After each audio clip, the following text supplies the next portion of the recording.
Om Namo Bhagavate Vasudevaya. Om Namo Bhagavate Vasudevaya. Om Namo Bhagavate Vasudevaya.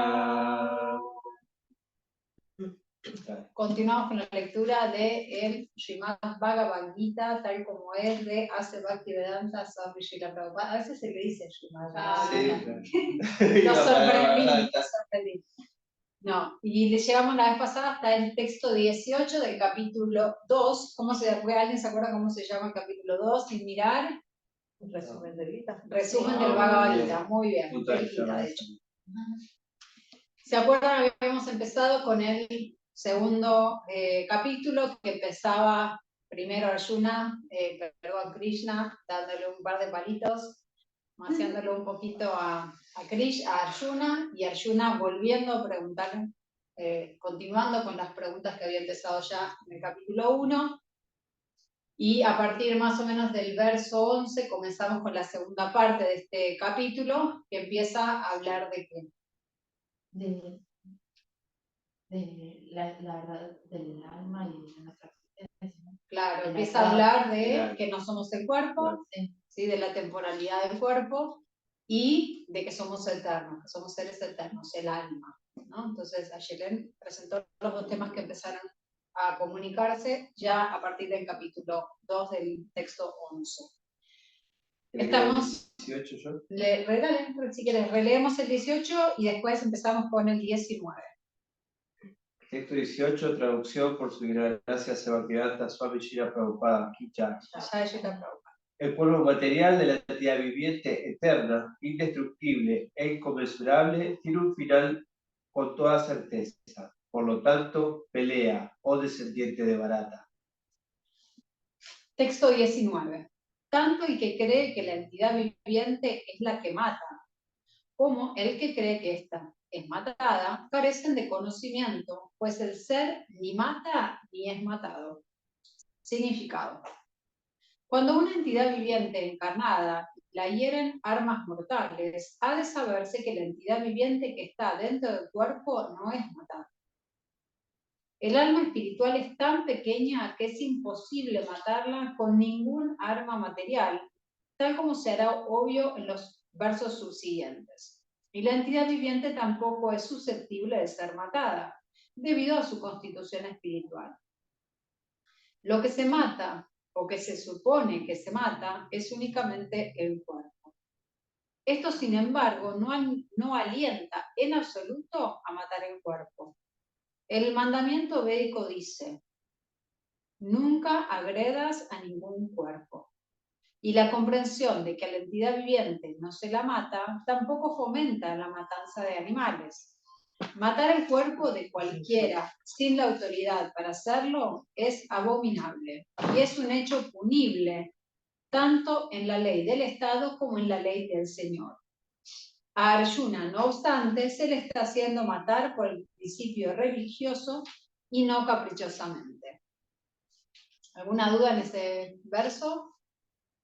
Bien, que es justo lo que estábamos hablando, ¿no? Que lo que presentó ayer acá claramente se habla en el verso, que es un verso bastante conocido, y también lo explica muy claramente Srila Prabhupada. Texto número 20. Para el alma no existe el nacimiento ni la muerte en ningún momento. Ella no ha llegado a ser, no llega a ser, y no llegará a ser. El alma es innaciente, eterna, permanente y primordial. No se la mata cuando se mata el cuerpo. Significado. Cualitativamente, la pequeña parte atómica y fragmentaria del Espíritu Supremo es uno con el Supremo. A diferencia del cuerpo, ella no sufre ningún cambio. A veces, al alma se la llama lo fijo, okuta sta. El cuerpo está sujeto a 6 clases de transformaciones. Nace del vientre del cuerpo de la madre, permanece por algún tiempo, crece, produce algunos efectos, gradualmente se deteriora y finalmente desaparece en el olvido. El alma, sin embargo, no pasa por esos cambios. El alma no nace, pero como toma un cuerpo material, el cuerpo nace. El alma no nace allí y el alma no muere. Todo lo que nace también tiene que morir, y como el alma no nace, por ende no tiene pasado, presente ni futuro. El alma es eterna, perenne y primordial, es decir, en la historia no figura ningún indicio de cuándo comenzó a existir. Sí, acá se acuerdan que hablábamos de que el alma es eterna, nunca nació, no hay un comienzo.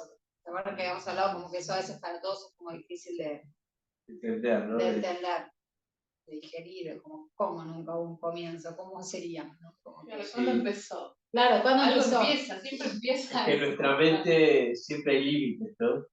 Siempre hay límites, para empezar o para terminar. Y esto va mucho más allá. Ningún indicio de cuándo comenzó a existir. Hasta ahí llegamos. Claro. Por la impresión que el cuerpo nos produce, buscamos la historia del nacimiento del alma y otras cosas similares acerca de ella. Es lo mismo que estábamos diciendo. El alma no envejece en ningún momento, como ocurre con el cuerpo. El supuesto anciano, por consiguiente, se siente con el mismo espíritu que tenía en su infancia o en su juventud. Los cambios del cuerpo no afectan al alma. El alma no se deteriora como un árbol ni como nada material.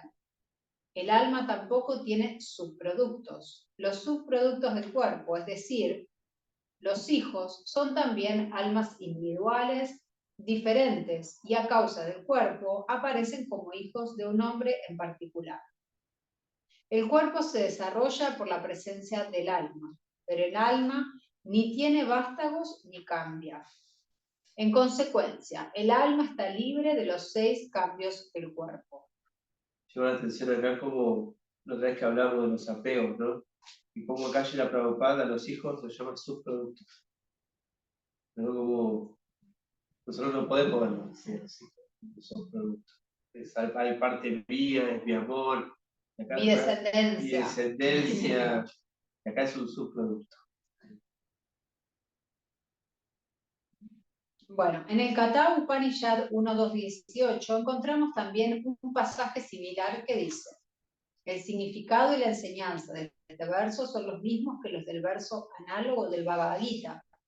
Pero aquí hay una palabra especial, vipaschit, que significa erudito o con conocimiento. El alma está colmada de conocimiento o colmada siempre de conciencia. Por lo tanto, la conciencia es el signo característico del alma. Incluso si uno no encuentra el alma en el corazón, que es donde está situada, aún así uno puede darse cuenta de la presencia del alma simplemente en virtud de la presencia de la conciencia. A veces no encontramos el sol en el cielo a causa de las nubes o por alguna otra razón. Pero la luz del sol siempre está presente y eso nos convence de que es de día. En cuanto en el cielo hay algo de luz temprano por la mañana, sobreentendemos que el sol ha salido. Asimismo, como hay algo de conciencia en todos los cuerpos, ya sean del hombre o de los animales, podemos con ello reconocer la presencia del alma. Esta conciencia del alma es, sin embargo, diferente de la conciencia del Supremo, porque la conciencia suprema es omnisciente. Conoce pasado, presente y futuro. La conciencia del alma individual es propensa a olvidar. Cuando olvida su verdadera naturaleza, obtiene educación e iluminación de las lecciones superiores que imparte Krishna. Pero Krishna no es como el alma que olvida. Si así fuera, las enseñanzas de Krishna del Bhagavad Gita serían inútiles. Hay 2 clases de alma, a saber, la diminuta alma partícula, Anu Atma, y la superalma, Vibhu Atma. Esto también se confirma en el Katha Upanishad 1.2.20 de la siguiente manera. Tanto la superalma, Paramatma, como el alma atómica, Shivatma, están situadas en el mismo árbol del cuerpo, dentro del mismo corazón del ser viviente. Y solo aquel que se ha liberado de todos los deseos y lamentaciones materiales puede, por la gracia del Supremo, entender las glorias del alma. Krishna también es la fuente de la superalma, tal como se revelará en los siguientes capítulos. Y Arjuna es el alma atómica, olvidadiza de su verdadera naturaleza. Por consiguiente, necesita que lo ilumine Krishna o su representante genuino, el maestro espiritual. Acá, ¿Una duda? Sí. si tiene una duda ahí, ¿Sí? dígame. ¿Cómo es que tiene conocimiento pleno? O sea, como conceptualmente lo entiende. Justo iba a decir. Mira, están conectados. Acá empezamos a ver otra característica del alma. Primero, ¿cuál vimos? Que es eterno. Es eterna. Esa es una de las características del alma. La siguiente característica que empezamos a ver con los significados de Srila Prabhupada es que está llena de conocimiento. Yo lo he pensado de una manera varias veces con respecto a lo que me pasa a mí con la cocina, ¿no? Yo pensaba, ¿de dónde salían las verduras? ¿Por qué uno se podía comer una papa de abajo de la tierra? ¿A quién se le ocurre ¿A quién se comerse le una raíz? ocurrió comerse una raíz? ¿No?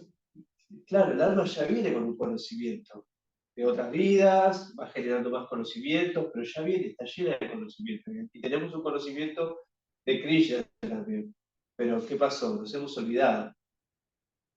Por las condiciones, por Maya, nos vamos olvidando de Krishna. Pero el alma siempre tiene ese conocimiento, que es el conocimiento primordial. Pero también hay otros conocimientos, como ese. Yo nunca entendía, ¿qué se le ocurre agarrar una papa con la tierra para comérsela? Y hay conocimientos previos en el alma que vamos arrastrando. Entonces, esta es una segunda característica que empezamos a ver del alma, que está llena de conocimiento. Es una característica que tiene de por sí el alma. Igual creo que la pregunta era esa, perfecto. Pero por más que el árbol no sea individual, como que en este caso podemos acordar de Las almas son las dos. Claro, es igual hay que recordar, ahora te contesto tu pregunta, pero hay que recordar que la cualidad que tenemos que tiene el alma y Krishna es la misma, Sachidananda. Están llenas de conocimiento, son eternas y están llenas de bienaventuranza. Eso lo compartimos. O sea, tanto nuestra alma como Krishna. Somos eternas, él también es eterno. Sí. Pero tenemos, si bien, como decíamos, ¿te acordás con la analogía del sol? Somos como los rayos del sol, tenemos las mismas cualidades, pero no somos el sol. O sea, en estas tres cualidades somos iguales. no cuantitativamente, pero sí. no cuantitativamente. ¿Contesté la pregunta? ¿Sí? Queda como ahí el alma y el alma, pero no sé si es muy específico. La alma No, claro. y suprema alma. Para Magna, claro, porque cada uno de nosotros en nuestro, se dice que es en el corazón, de hecho creo que más adelante se especifica bien, pero en el corazón están sentados los dos. Lo que se dice acá como Shivatma, porque también a veces se dice como Atma, que es nuestra alma, y también está Paramatma, que es la superalma, que también acá en el Vibhu, claro, Vibhu Atma, claro, es lo mismo. Sí, es otra palabra para el mismo concepto. Y alma era lo mismo que Shivatma. Sí. Claro, no es de Shiva, del señor Shiva, no, es con J. Sino Shiva de alma. Shivatma. Esto está. Y están los dos en el corazón. Una es individual y otra es Paramatma, que está en todos los corazones de la Claro. entidad de vivir. ¿Se entendió? Sí. Bien. Luego, con si alguien tiene preguntas, la ponen en el chat. Bueno, continuamos texto 21. No, 20. No, 21. Disculpa. Oh Parta, una persona que sabe que el alma es indestructible, eterna, innaciente e inmutable, ¿cómo puede matar a alguien o hacer que alguien mate? Todas las cosas tienen su utilidad y el hombre que posee pleno conocimiento sabe cómo y dónde aplicar una cosa para que sea bien utilizada. Asimismo, la violencia también tiene su utilidad y cómo aplicar la violencia queda en manos de la persona que tiene conocimiento.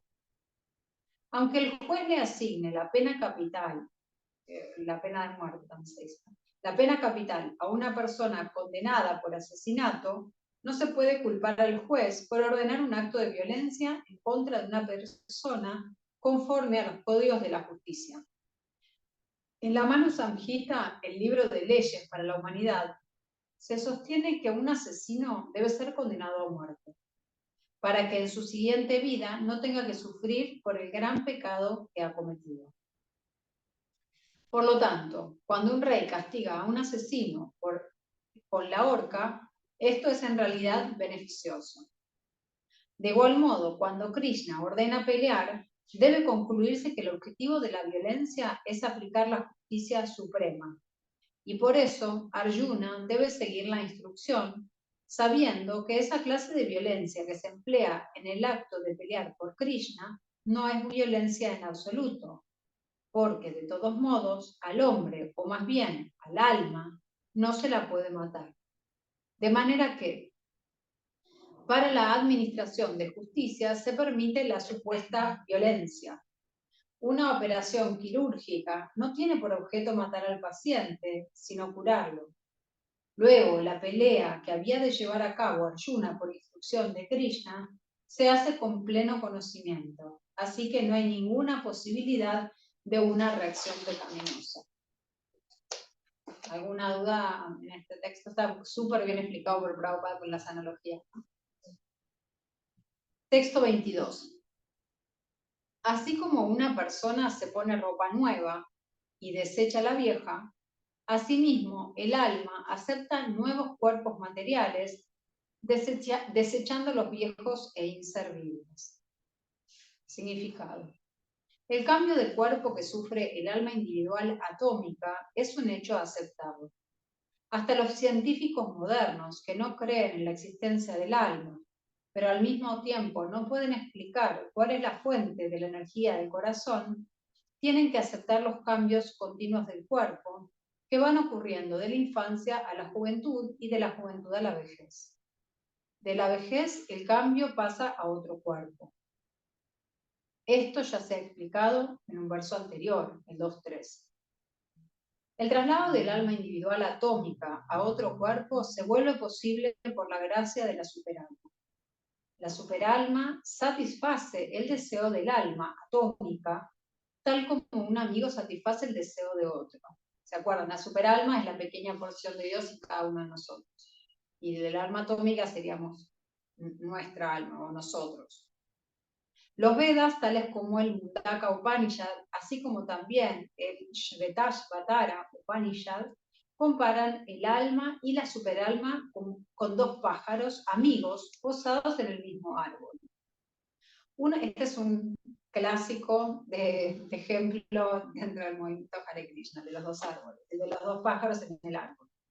Uno de los pájaros, el alma individual atómica, se halla comiendo el fruto del árbol y el otro pájaro, Krishna, simplemente observa a su amigo. De los dos pájaros, aunque ambos son iguales en calidad, que lo estábamos diciendo antes, uno está cautivado por los frutos del árbol material, mientras que el otro simplemente observa las actividades de su amigo. Krishna es el pájaro testigo y Arjuna es el pájaro que come. Aunque son amigos, no obstante, uno es el amo y el otro es el sirviente. Que el alma atómica olvide esa relación es la causa de su cambio de posición de un árbol a otro o de un cuerpo a otro. El alma Shiva con J, ¿no? Está luchando muy afanosamente en el árbol del cuerpo material. Pero en cuanto accede a aceptar al otro pájaro en el carácter de maestro espiritual supremo, tal como Arjuna accedió a hacerlo al entregarse a Krishna voluntariamente para que lo instruyera, el pájaro subordinado se libra de inmediato de todas las lamentaciones. Tanto en el Mundaka Upanishad 3.1.2 como en el Shvetashvatara Upanishad confirman esto. Aunque los dos pájaros están en el mismo árbol, el pájaro que come está totalmente agobiado por la ansiedad y el mal humor como disfrutador de los frutos del árbol. Pero si, de una forma u otra, el pájaro que sufre vuelve la cara hacia su amigo, que es el Señor, y conoce sus glorias, de inmediato se libera de todas las ansiedades. Ahora Arjuna ha vuelto la cara hacia su amigo eterno, Krishna, y está aprendiendo el Bhagavad Gita con él. Y así pues, por el hecho de oír a Krishna, Arjuna puede entender las glorias supremas del Señor y liberarse de la lamentación. Aquí el Señor le aconseja a Arjuna que no se lamente por el cambio del cuerpo de su anciano abuelo y de su maestro. Más bien debería estar feliz de matar sus cuerpos en una pelea justa, de modo que ellos pudieran limpiarse de inmediato de todas las reacciones provenientes de las diversas actividades corporales. Aquel que da la vida en el altar del sacrificio o en el debido campo de batalla, de inmediato se limpia de las reacciones corporales y es promovido a una condición de vida superior. Así que Arjuna no tenía ningún motivo para lamentarse. ¿Te dieron la analogía de los pájaros? Igual está La foto. la foto. La foto que sacaron. Sí. Para que por ahí quede más. Hay una imagen que nos está diciendo Sandra dentro del Bhagavad Gita que pueden ir y verla. Y bastante gráfica. Sí, sería de la 202, sería la tercera hoja. Sí.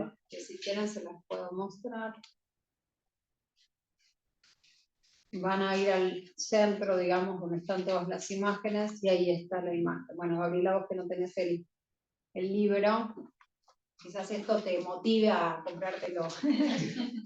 ¿En qué texto estamos? 23. Bueno, continuamos. Texto 23. Al alma nunca puede cortarla en pedazos ningún arma, ni puede el fuego quemarla, ni el agua humedecerla, ni el viento marchitarla. Significado.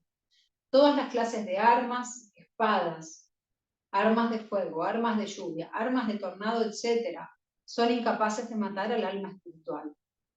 Tal parece que en ese momento había muchas clases de armas hechas de tierra, agua, aire, éter, etc., además de las armas de fuego modernas. Incluso las armas nucleares de la época actual entran en la categoría de armas de fuego, pero antiguamente había muchas otras armas hechas de todos los distintos tipos de elementos materiales. Las armas de fuego se contrarrestaban con armas de agua, desconocidas hoy en día por la ciencia moderna. Los científicos modernos tampoco saben cómo emplear los tornados como armas de guerra. Sin embargo, el alma, nunca puede ser cortada en pedazos ni aniquilada por ninguna cantidad de armas, sean cuales fueren los dispositivos científicos que se empleen para ello. El Mayavadi no puede explicar cómo el alma individual llegó a existir, solo por ignorancia, y en consecuencia fue cubierta por la energía ilusoria. Ni jamás fue posible cortar a las almas individuales del seno del alma suprema original. Más bien, las almas individuales son partes eternamente separadas del alma suprema.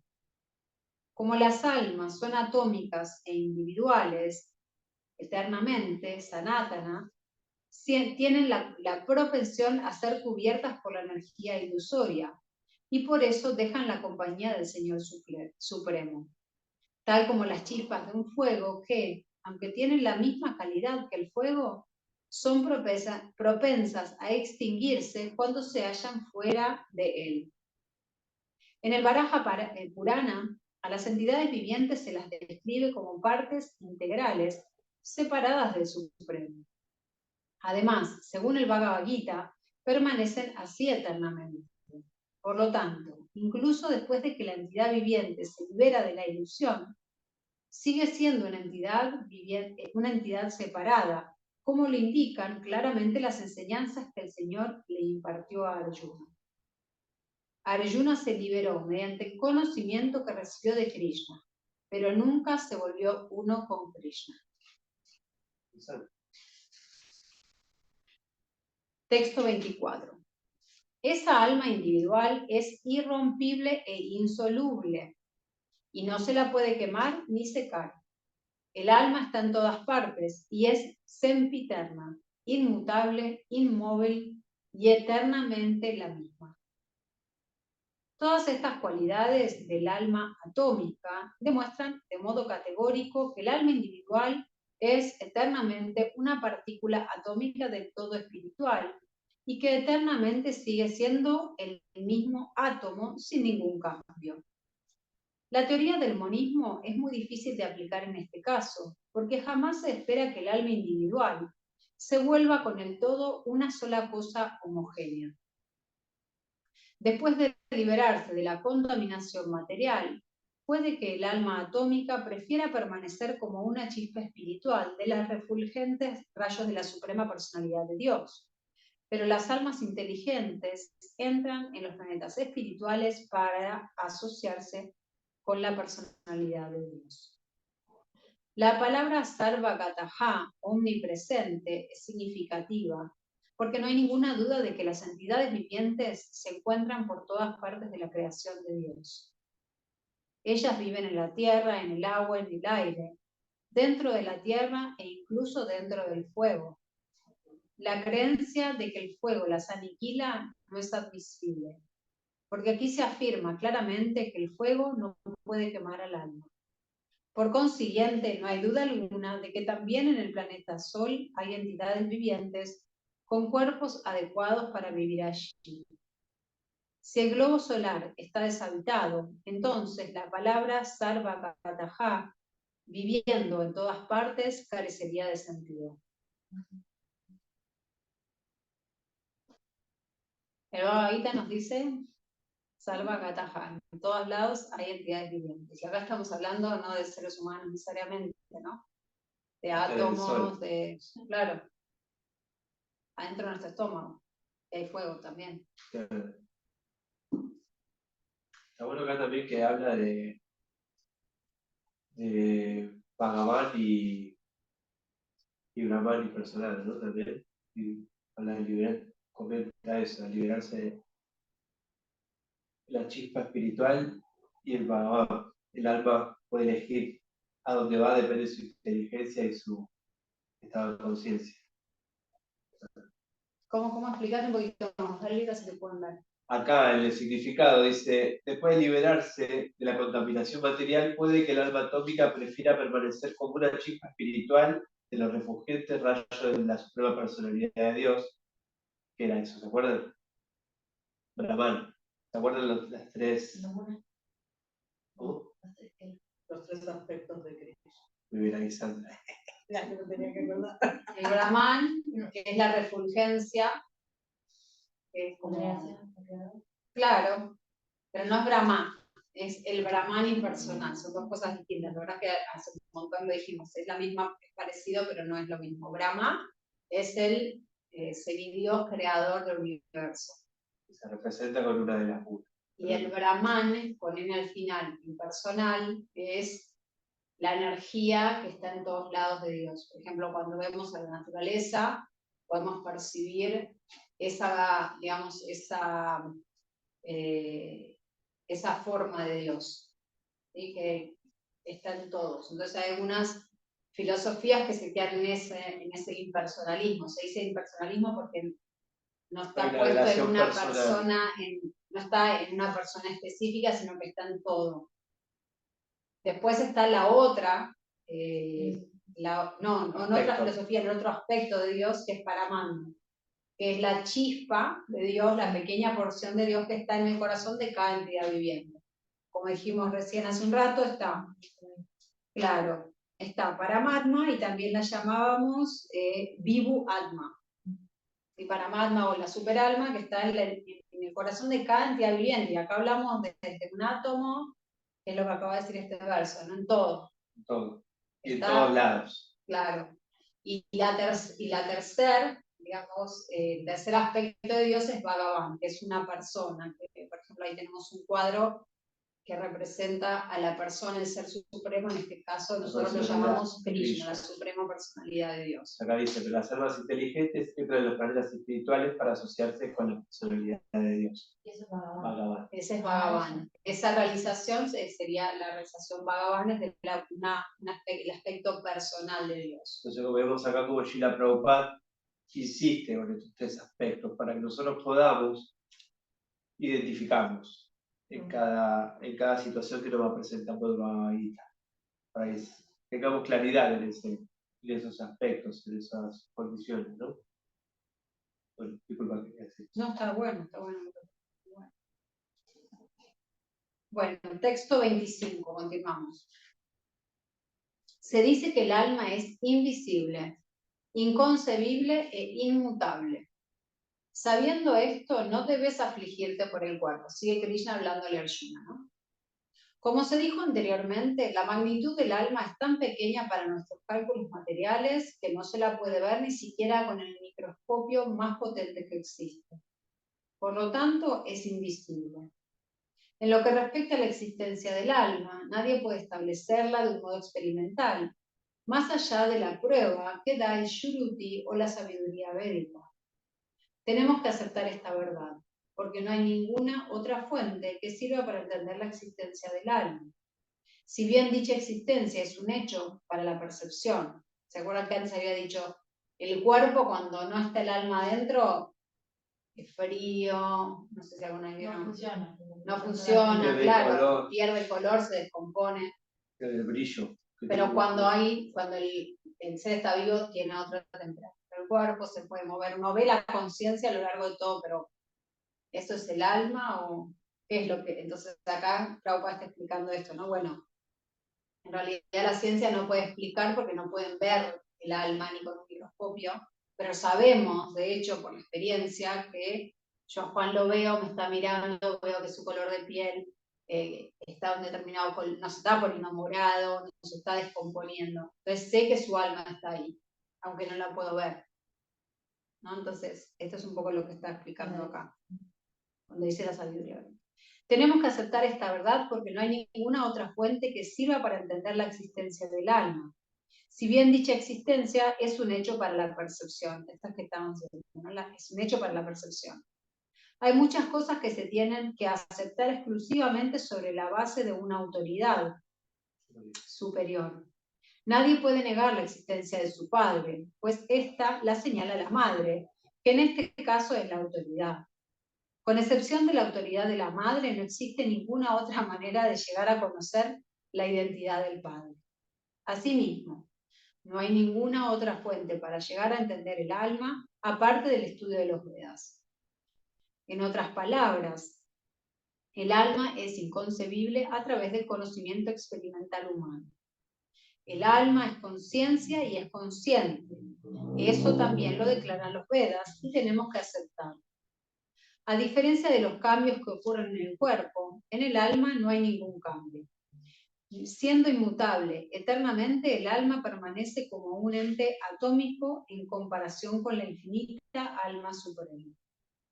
El alma suprema es infinita y el alma atómica es infinitesimal. En consecuencia, el alma infinitesimal, siendo inmutable, nunca puede volverse igual al alma infinita, es decir, a la suprema personalidad de Dios. Este concepto se repite en los Vedas de diferentes maneras. Tan solo para confirmar la estabilidad de la concepción del alma, tan solo para confirmar la estabilidad de la concepción del alma.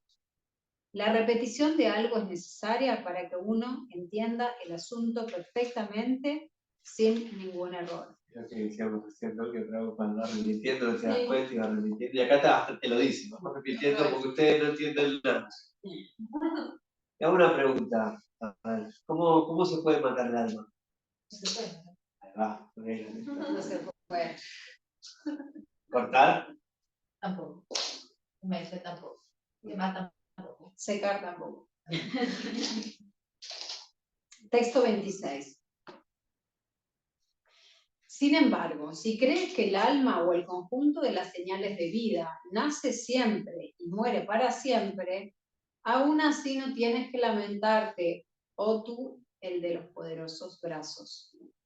Acá es interesante, ¿no? Como también al alma le dice, como Sergio Marata explicaba y hacía el conjunto de señales de vida, le está diciendo al alma, ¿no?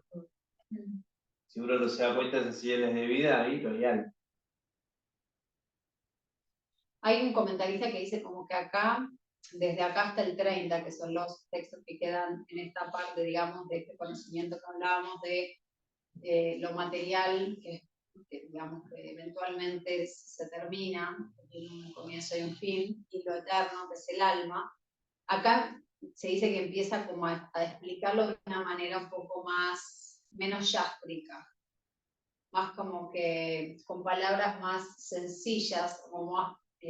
Más para jardín de infantes. Sí, más para jardín de infantes. Sí. Claro, se empieza a explicar de una manera un poco más sencilla. Está bien, ya te usé palabra naciente, perenne, ¿no? Como que ya te lo expliqué todo eso, ahora te lo voy a explicar. A ver. Para más vivo. Claro, entonces ahora lo explica como más, de una manera más mundana, si se quiere. Siempre existe una clase de filósofos muy semejantes a los budistas, que no creen en la existencia separada del alma, más allá del cuerpo.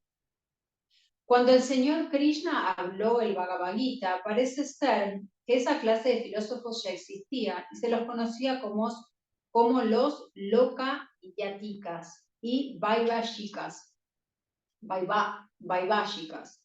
Estos filósofos sostenían que las señales de vida aparecen cuando las combinaciones materiales alcanzan cierta condición de madurez. El científico material moderno y los filósofos materialistas también son de la misma opinión. Según ellos, el cuerpo es una combinación de elementos físicos y en determinada etapa las señales de vida se desarrollan por la interacción de los elementos químicos y físicos. La ciencia de la antropología se basa en esta filosofía. En la actualidad, muchas pseudo-religiones que ahora se están poniendo de moda en los Estados Unidos también se adhieren a esta filosofía, como lo están haciendo las sectas budistas, nihilistas y no devocionales. Incluso si Arjuna no creía en la existencia del alma, como se indica en la filosofía vaibhashika, aún así no había causa alguna de lamentación. Nadie lamenta la pérdida de una cierta masa de sustancias químicas y por ello deja de desempeñar su deber prescrito. Por otra parte, en la ciencia moderna y en la guerra científica se desperdician muchas toneladas de sustancias químicas para vencer al enemigo. De acuerdo con la filosofía vaibhashika, la supuesta alma o atma desaparece con el deterioro del cuerpo. De modo que, sea cual fuere el caso, ya sea que Arjuna aceptara la conclusión védica de que existe un alma atómica o que no creyera en la existencia del alma, no tenía por qué lamentarse. Según esta teoría, puesto que hay muchísimas entidades vivientes que se generan de la materia a cada momento y muchísimas de ellas que son aniquiladas a cada momento, no hay por qué afligirse por semejante incidente. Si el alma no iba a volver a nacer, no había motivo de que Arjuna temiera ser afectado por reacciones pecaminosas a causa de matar a su abuelo y a su maestro.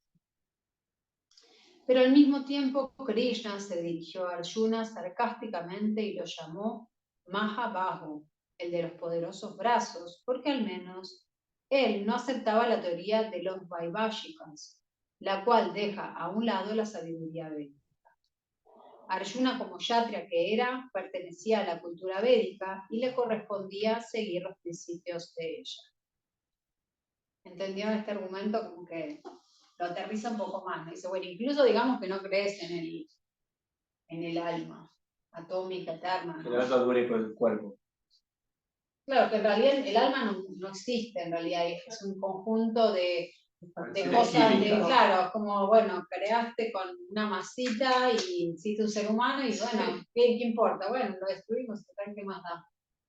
¿No? Como que son reacciones químicas, entonces tampoco tendría sentido que no creyeras en el alma, eso le está diciendo, ¿no? Ahora. Texto 27. Aquel que ha nacido es seguro que va a morir, y después de morir es seguro que uno volverá a nacer. Por consiguiente, en el ineludible desempeño de tu deber, no debes lamentarte. Uno tiene que nacer de acuerdo con las actividades que ha realizado en la vida. Y después de terminar un periodo de actividades, se tiene que morir para volver a nacer y comenzar el siguiente periodo. De ese modo gira el ciclo del nacimiento y la muerte, fase tras fase, sin liberación. Este ciclo del nacimiento y la muerte no respalda, sin embargo, el asesinato, la matanza de animales y la guerra innecesaria. Pero al mismo tiempo, la violencia y la guerra son factores inevitables en la sociedad humana para mantener la ley y el orden. La batalla de Kurukshetra, que ocurriría por la voluntad del Supremo, era un evento inevitable, y es deber de un kshatriya pelear por la causa justa. ¿Por qué había este de sentir temor o acongojarse ante la muerte de sus parientes si estaba cumpliendo con su deber legítimo? Él no merecía tener que romper la ley y con ello quedar sometido a las reacciones de los actos pecaminosos, a los que tanto les temía. Por el hecho de eludir el cumplimiento de su deber genuino, no sería capaz de impedir la muerte de sus parientes y se vería degradado por haber seleccionado un modo de actuar equivocado. O sea, acá medio que le da un argumento de karma, ¿no? A Arjuna de por qué debe pelear. Texto 28. Todos los seres creados son manifiestos en el comienzo, todos los seres creados son no manifiestos en el comienzo, manifiestos en el interín y de nuevo no manifiestos cuando son aniquilados. Entonces, ¿qué necesidad hay de lamentarse? Aceptando que hay dos clases de filósofos, unos que creen en la existencia del alma y otros que no creen en ella, en ninguno de los dos casos hay motivo de lamentación. A los que no creen en la existencia del alma, los seguidores de la sabiduría védica, los llaman ateos. Sin embargo, si por el solo hecho de argumentar aceptamos la teoría atea, aún así no hay motivo de lamentación. Aparte de la existencia separada del alma, los elementos materiales permanecen en un estado no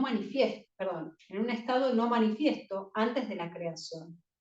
De ese estado sutil de no manifestación surge la manifestación, tal como del éter se genera el aire, del aire se genera el fuego, del fuego se genera el agua y del agua se manifiesta la tierra. De la tierra se generan muchas variedades de manifestación. Tomemos, por ejemplo, un gran rascacielos que se manifiesta a partir de la tierra. Cuando se derrumba, la manifestación pasa de nuevo al estado no manifiesto y, en la última etapa, permanece en la forma de átomos. La ley de la conservación de la energía se mantiene, pero en el transcurso del tiempo, las cosas se manifiestan y dejan de manifestarse. Esa es la diferencia. Entonces, ¿qué razón hay para lamentarse? Ya sea en la etapa de manifestación o en la de no manifestación. De una forma u otra, incluso en la etapa no manifestada, las cosas no se pierden. Tanto al principio como al final, todos los elementos permanecen no manifestados y únicamente se manifiestan en el intermedio, lo cual no crea ninguna diferencia material verdadera. Y si aceptamos la conclusión védica, tal como se expone en el Bhagavad Gita, es decir, que estos cuerpos materiales van a perecer a su debido tiempo, pero que el alma es eterna, entonces debemos recordar siempre que el cuerpo es como un traje. Así que, ¿por qué lamentarse por el cambio de un traje? El cuerpo material no tiene existencia real en relación con el alma eterna. Es algo así como un sueño. En un sueño puede que uno crea que está volando por el cielo, o que es un rey y que está sentado en una cuadriga. Pero cuando se despierta, puede ver que ni está en el cielo ni está sentado en la cuadriga. La sabiduría védica fomenta el cultivo de la autorrealización sobre la base de la no existencia del cuerpo material.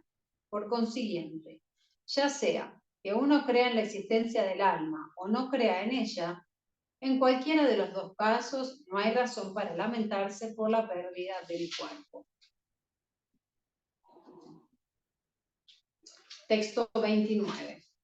A ver si llegamos a terminar este pedazo. ¿Querés leer? Bueno, algunos consideran que el alma es asombrosa. Otros la describen como asombrosa y otros más oyen hablar de ella como algo asombroso. Mientras que hay otros que, incluso después de oír hablar de ella, no logran comprenderla en absoluto. Significado. Como el Gita Upanishad, está basado en gran parte de los principios de los Upanishad, no es sorprendente también encontrar este pasaje en el Katha Upanishad. Es sin duda muy asombroso el hecho de que el alma atómica se halla en el cuerpo de un gigantesco animal, o en un cuerpo de un gigantesco árbol baiano, y también en los microbios y billones de los cuales ocupan tan solo 1 centímetro de espacio. Hombres con un escaso acopio de conocimientos y hombres que no son austeros no pueden entender las maravillas de la chispa espiritual atómica e individual, pese a que lo explica la más grande de todas las autoridades del conocimiento, quien impartió lecciones incluso a Brahma, el primer ser vivo del universo. Debido a una concepción material burda de las cosas, la mayoría de los hombres de esta era no pueden imaginarse cómo una partícula tan pequeña puede al mismo tiempo volverse tan grande y tan pequeña. Así pues, los hombres consideran que el alma propiamente dicha es maravillosa, ya sea por constitución o por descripción. Ilusionada por la energía material, la gente está tan inmersa en cuestiones relacionadas con la complacencia de los sentidos que tiene muy poco tiempo para entender el asunto de la comprensión del ser.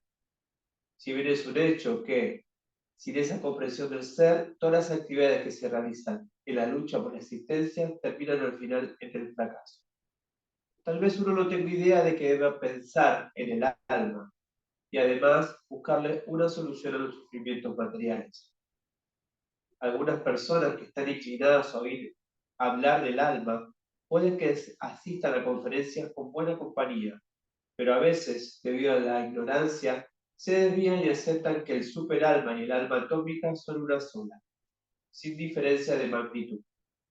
Es muy difícil encontrar a un hombre que comprenda perfectamente la posición de la superalma, la del alma atómica, sus funciones respectivas, sus relaciones y todos los demás detalles grandes y pequeños. Y es aún más difícil encontrar un hombre que haya extraído el beneficio pleno del conocimiento del alma y que sea capaz de describir la posición del alma en los diferentes aspectos. Pero si de una forma u otra uno es capaz de entender la materia que trata del alma, entonces su vida es un éxito. El proceso más sencillo para entender la cuestión del ser consiste, no obstante, en aceptar las declaraciones del Bhagavad Gita, que habló la más grande de todas las autoridades, el Señor Krishna, sin dejarse desviar por otras teorías. Pero también se requiere una gran cantidad de penitencias y sacrificios, ya sea en esta vida o en las anteriores, antes de que se pueda aceptar a Krishna como la suprema personalidad de Dios. Sin embargo, a Krishna se le puede conocer como tal en virtud de la misericordia sin causa del devoto puro, y de ninguna otra manera. Texto 30. Oh descendiente de Bharata, aquel que mora en el cuerpo nunca puede ser matado. Por lo tanto, no tienes que afligirse por ningún ser viviente. Significado. El Señor concluye ahora el capítulo de instrucciones acerca de la inmutable alma espiritual. Al describir a la inmortal alma de diversas maneras, el Señor Krishna establece que el alma es inmortal y que el cuerpo es temporal.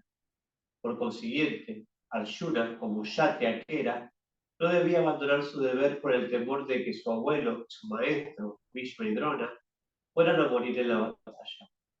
Sobre la base de la autoridad del Shri Krishna, uno tiene que creer que existe un alma que es diferente del cuerpo material, y no que no hay tal cosa como alma, o que las señales de vida se desarrollan de una determinada etapa de madurez material, producto de la interacción de unas sustancias químicas. Que el alma sea inmortal no significa que se fomente la violencia, pero en tiempos de guerra, cuando hay verdadera necesidad de ella, no se la condena. Esa necesidad debe justificarse en función de la sanción del Señor y no de un modo caprichoso.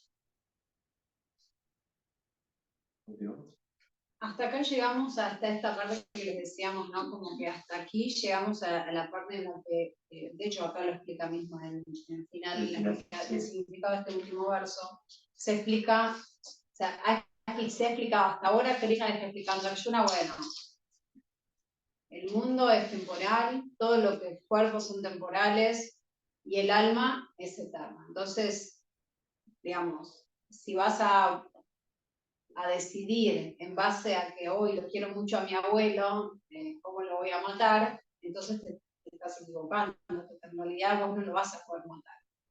Nadie lo puede matar, ni tampoco sos vos el que mata. Y además le dijo que era su dharma, que era su deber hacer eso. Exactamente. Si no estaba accionando bien. Ayer menciona acá algo interesante que es justamente el dharma, o como él era un kshatriya, su dharma, es su deber, es de hecho realizar lo que le corresponde de acuerdo a los mandatos védicos, que en este caso si él era un guerrero, a él le tocaba pelear y defender a su tribu, digamos así, a los suyos. Porque, claro, pero en realidad si él no pelea, ¿qué pasa? Él no está cumpliendo con su dharma. Él no cumple con su dharma, pero la guerra va a ocurrir igual. Aunque él se vaya a los Himalayas y desaparezca, la guerra ya era inminente, habíamos dicho, ¿se acuerdan al inicio de todo esto? Entonces, por no cumplir con su dharma, está dejando que maten a todos su bando. Iban a matar encima a todos los suyos y además él no estaba cumpliendo con su dharma. Algo que también me gusta acá, que el cuerpo y la materia son no son permanentes, dice, pero también las relaciones, ¿no? Cuando habla de mi relación con el abuelo, él tenía esa angustia por su relación con su abuelo, con su maestro. Entonces ahí también vemos que la única relación eterna es la relación con el Supremo. Es la única relación eterna que podemos llegar a tener. Entonces eso también está bueno que tenerlo en cuenta, ¿no? Uno está pegado a un cuerpo por la relación que tiene con ese cuerpo, ¿no? Yo estoy apegado a Juan porque es mi amigo y porque hacemos kirtan juntos y porque la pasamos bien y eso, estoy apegado a esa relación. Pero un cuerpo solo no me dice nada tampoco. Entonces también es eso, ¿no? Uno se apega a las relaciones, pero las relaciones también se terminan a veces antes de la muerte.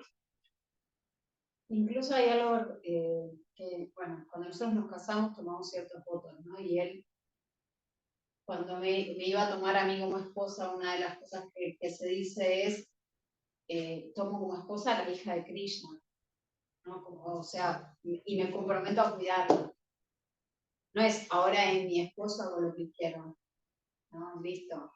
O es mi esposa, ahora hago lo que quiero, no es, o es mi hijo, hago lo que quiero. No es tu nada, es nuestra realidad. Realmente. Lo Todo cuido, lo quiero porque es el hijo de Krishna. Es como que cuando haces ese voto de esa manera, es como que tomo de esposa a la parte del alma suprema, ¿una cosa así? A un hijo de Dios también. Es cuidar a alguien que también es una entidad viviente que tiene a Krishna dentro de su corazón. Entonces es otra forma de ver, de no agredirlo, de no... Ahí dicen, uno puede matar, pero no quiere decir que te va a agredir. Entonces es una forma también de ver, de cuidar al otro y que no le pertenece el otro. Sí. Me mata a mi esposa, pero no es mía. Esa es la cuestión. Es la convención que usamos para... Juan es mi amigo, pero no es mío. Claro. La Salena es mi amigo, entonces son mis amigos, pero no son míos, son de Krishna. La relación eterna que nunca perece, que no puede ser matada, es la relación con Krishna. Y nos olvidamos cuál es. Y nos olvidamos. Tenemos que descubrir cuál es nuestro vínculo con él. Es como que en todo el capítulo primero como que le pincha el ego y lo lleva a esa parte del alma atómica, ¿no? La parte individual. Y después le dice la posta de que también sos un super alma. ¿Sí? Sí, en realidad Krishna lo pincha de diferente manera, me parece. Krishna lo pincha como diciéndole, ¿de verdad me estás preguntando esto? ¿Te vas a poner así a llorar que porque del otro lado está tu familia? Pensé que sabía más, pensé que estaba más avanzado. Estaba muy lógico, diciendo no, porque un montón de argumentos lógicos. Claro, él ahí trajo argumentos que a él les A la religión, religiosos. Le surgió aflicción, por ejemplo. Confusión. Claro, les surgieron un montón de emociones, pero que Krishna en definitiva le dice, eso no es digno de vos. Y después le dice, vos sos un alma. Y entonces después, ahí Arjuna dice, bueno, ¿sabes qué? Evidentemente estoy re confundida, no entendí nada, por favor, instruíme, soy tu discípulo, soy tu amigo, pero soy tu discípulo, por favor, explícame cómo es esto, porque evidentemente no entiendo nada. Él se reconoce dónde está y le pide instrucción a Krishna.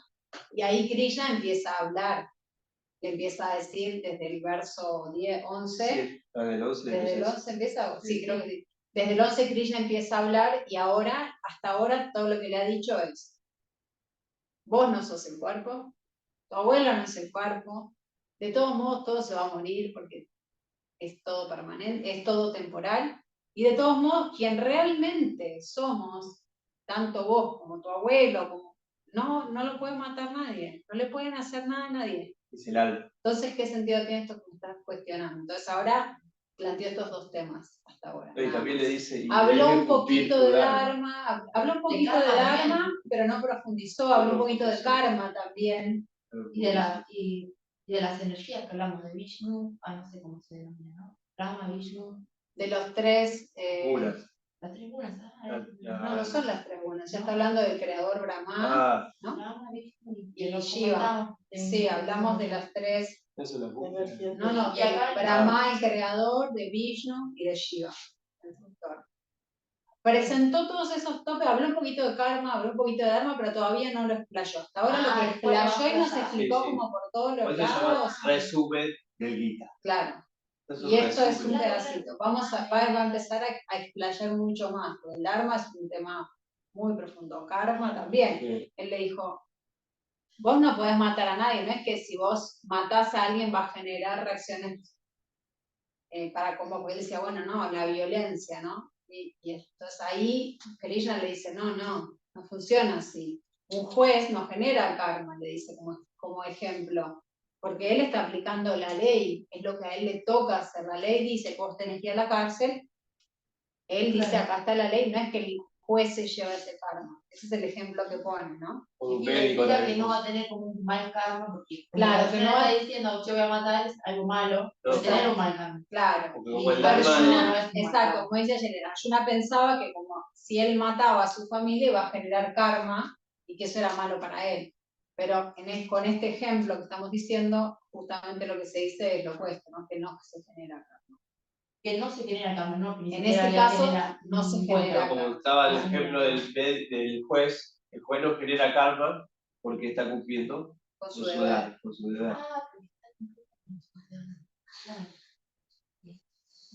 ¿Se acuerdan cuál era? Duda acá en... Perdón. ¿No se acuerdan cuál era el texto donde Arjuna pide refugio en Krishna? ¿Cuál era el número de verso? ¿Qué número de verso era? ¿Nadie se acuerda? ¿El 10? No, el 7. Para que empiecen a ver dónde se van haciendo los diferentes cortes en este resumen. Está bueno para ir ejercitando. Sí, que ¿Me quiere un poco de agua? Ahí tomamos. ¿Alguien más tiene alguna duda de los que están en Zoom? Online.